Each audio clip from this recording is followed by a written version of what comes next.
Surprise! It has been over a year since we did our last video here on this YouTube channel, and I'm just trying to say that we're back and hopefully we're back for good. So, we are starting something that is really interesting that we're going to call Let's Talk Scholarship. So, Let's Talk Scholarship is going to be like a show where we're going to have different episodes. Episode 1 is going to be how to start your scholarship journey, and as the episodes progresses, it's our hope and prayer that you also progress to reach your ultimate goal of getting a scholarship.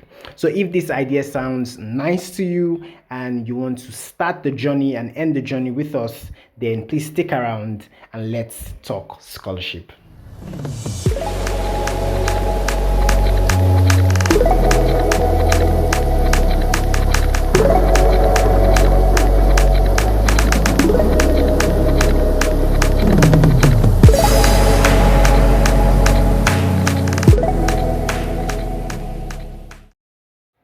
So, like I said before the intro, we are going to talk about how you can start your scholarship journey and end your scholarship journey. So, this is going to be the first episode. And on this episode, we're going to talk about the documents required to actually start your scholarship journey. So, the first document you would need is your international passport, and it's logical for it to be the first document you would need because you're an international student, so you actually need an international passport.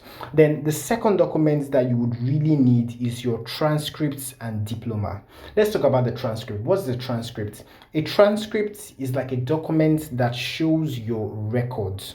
For example, you are applying for a scholarship as an undergraduate student. You will need to show your transcript of your undergraduate days from year 1 down to graduation, and your diploma is like your bachelor's degree certificate. So that is it. Then the third document you would need is your statement of purpose or letter of motivation. This is like a 400-word document explaining why you want to apply for the program, your future goals, and things like that, why you are a fit for that scholarship.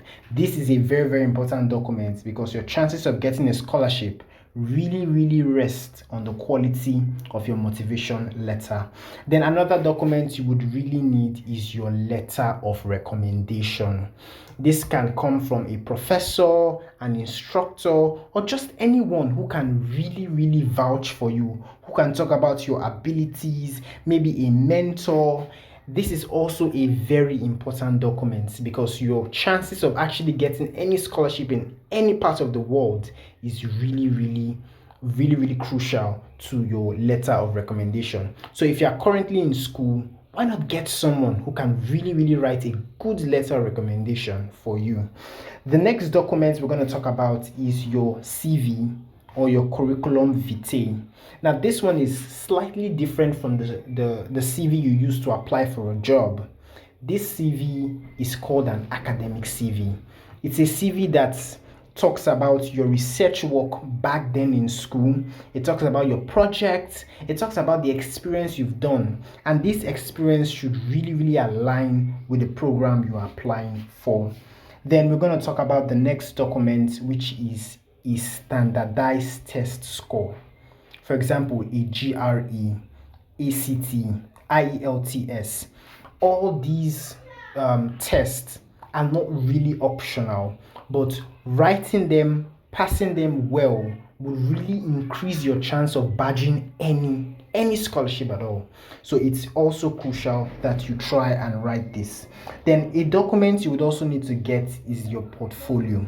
Now this your portfolio, it's really rare to see any scholarship who will ask of portfolio from you, but it's also important that you try to draft something just like an essay or something like that.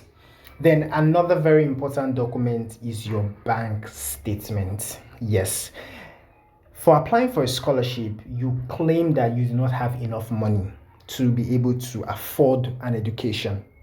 So you should prove to them that you don't have enough money. And the best way to prove it is through a bank statement. So you would have to draft out or go to your bank, draft a statement showing how much is in your account, and then the money should not be enough to cover your tuition and your living expenses. Some scholarships may not ask this from you, while some will ask this from you, but just be prepared. So these are some of the documents you would need, the most important ones. Other documents are just pertaining to the scholarship. So when you want to apply to any scholarship, make sure you check the eligibility requirements and the documents required, because some of these documents we've talked about today may not be needed for that specific scholarship. So it's always very important that you check that specific scholarship website to see the documents they're requiring from you. So these are some of the documents, or the most important documents, you will need to study abroad. If you're currently in school but you are certain that you're going to get a scholarship after graduation, now is the time to start preparing. Get a good CGPA, get someone to write a good recommendation letter for you, and one day you may just badge a scholarship. So this is how we come to the end of the video. If you really appreciate the video, please smash the like button so YouTube can recommend videos like this to you. While if you don't want to miss us, then please click the red subscribe button and the notification bell, so when we release a new video, you will just be there to watch it and also benefit.